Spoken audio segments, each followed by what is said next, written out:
السلام علیکم viewers, Qaboos کی تعبیر میں آج میں آپ کے ساتھ شیئر کرنے والی ہوں اس ویڈیو میں ناخن کی تعبیر۔ تو خواب میں مختلف قسم کے طریقے سے ہم نے ناخن دیکھے ہوئے ہوتے ہیں، لمبا، چھوٹا، کٹا ہوا۔ تو اس تمام سچویشنز کے متعلق آج کی تعبیر ہونے والی ہے میری، تو چینل کو سبسکرائب کر دیں اور لائک ضرور کیا کریں، ٹھیک ہے۔ سب سے پہلے دیکھتے ہیں خواب میں جنہوں نے دیکھا ہے، خواب میں ناخن لمبا دیکھا ہے جنہوں نے، تو اس کے لیے ہے کہ ان کو بیماری اور تکلیف کی علامت ہے۔ خواب میں ناخن کاٹنا یا نقلی ناخن جو ہم لگاتے ہیں وہ ہم دیکھتے ہیں کہ اتارنا دیکھا ہے اگر، تو ہم اتار رہے ہیں تو اس کی جو تعبیر ہے وہ یہ ہے کہ تنگ دستی اور بیماری سے شفا حاصل ہوگی ان کو، اور نعمت اور رزق میں برکت ہونے کی علامت ہے۔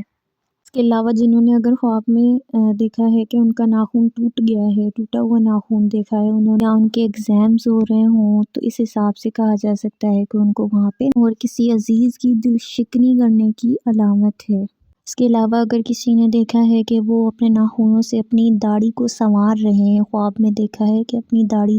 کو اپنے ناخنوں سے سنوار رہے ہیں یعنی کنگھا کر رہے ہیں، تو اس کی جو ہے دلیل کہ ان کی جو بیگم ہے ان کی طبیعت ناساز ہوگی، یعنی ان کو کسی بیماری کا سامنا کرنا پڑے گا، اس کی دلیل ہے۔ اس کے علاوہ اگر کسی نے خواب میں دیکھا ہے کہ انہوں نے نیل پینٹ لگایا ہوا ہے اپنے ناخنوں پر، سیاہ کلر کا اور بلو کلر کا، یعنی بلیک اور بلو کی بات ہو رہی ہے، تو اگر یہ لگایا ہوا دیکھا ہے اپنے ناخنوں پر تو یہ کسی مصیبت میں پھنسنے کی علامت ہے۔ اور اگر کسی نے دیکھا ہے خواب میں کہ اس کے ناخن گر گئے ہیں یعنی ٹوٹ گئے ہیں اور یا کٹ گئے ہیں، اور اس کے بعد نئے ناخن اس کی جگہ پہ نکل رہے ہیں، جیسے کہ نیا ناخن ہوتا ہے وہ نکل رہا ہے، تو ان کا جو کام ہوگا وہ عمدگی سے ہوگا اور ان کو کامیابی ملنے کی دلیل ہے۔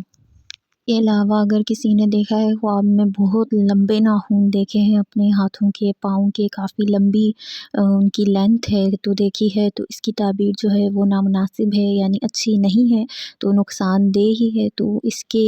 اگر متعلق کوئی دیکھ رہا ہے لمبے ناخن کے متعلق کوئی خواب، تو ان کو صدقہ اور استغفار کرنا چاہیے، تاکہ جو ہے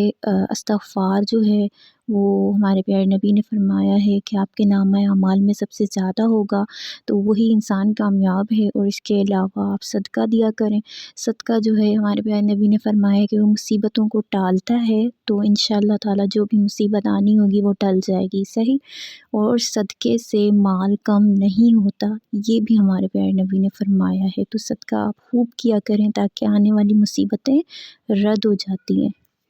اس کے علاوہ اگر آپ کو ہماری ویڈیو پسند آئی ہو تو ہمارے چینل کو ضرور سبسکرائب کریں، لائک کریں، اپنا بہت سارا خیال رکھیں،